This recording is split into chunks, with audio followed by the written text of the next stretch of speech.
Okay, continuing the Marvel versus DC from the trade paperback. Most of the fights have been heavily skewed more towards the DC side than the Marvel side. This fight is a little bit different.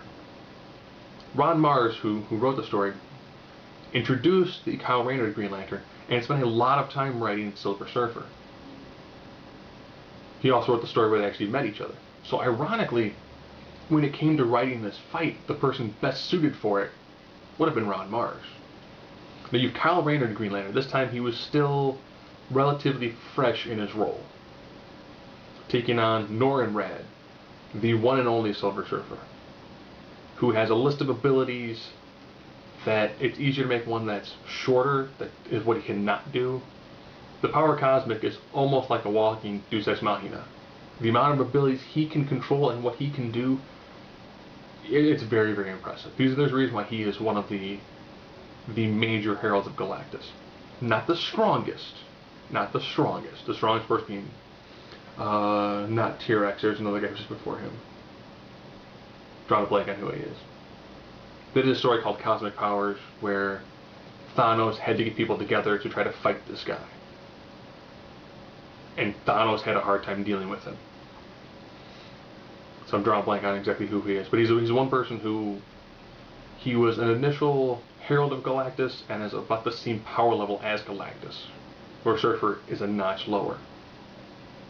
So as always, I go through my 9 criteria. Intelligence, strength, speed, durability, this is your stamina, invulnerability, resistance to damage, energy projection, versatility, and I think I left something out.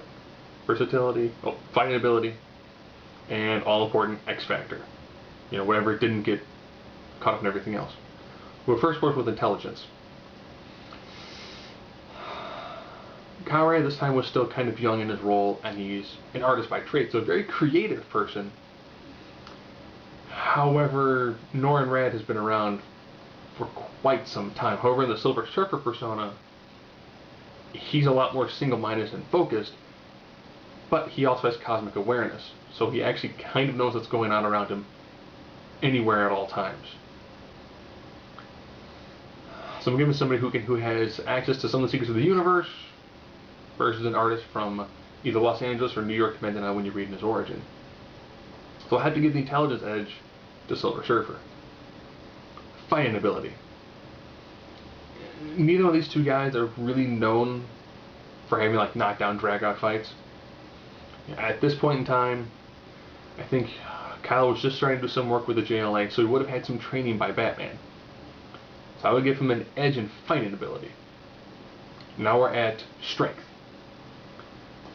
Even though Kyle can use the ring to augment his physical strength, it's limited by his imagination, the power cosmic can be used to augment his level to a near Hulk status.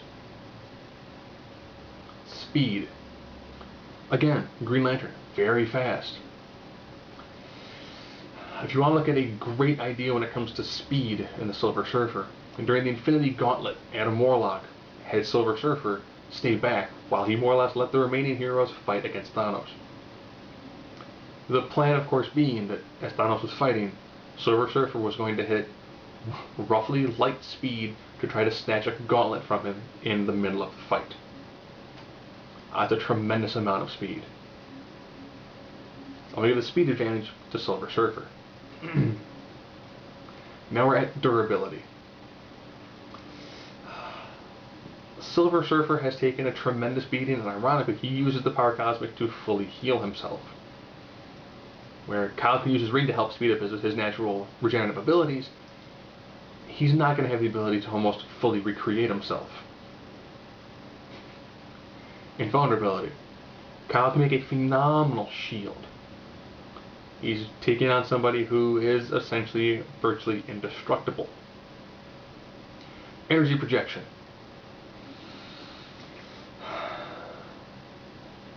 Again, Kyle, as mentioned, used the ring to split atoms, so he has atomic weapon abilities. Versus somebody who has actually stopped black holes.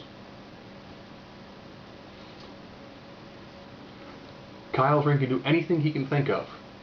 Silver Surfer's abilities include matter energy, and genetic manipulation.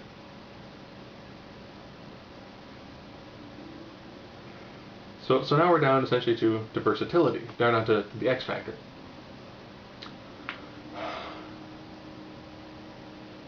Taking on somebody who's got a tremendous amount of skill and ability in the Silver Surfer would be tough for most people to undertake, period.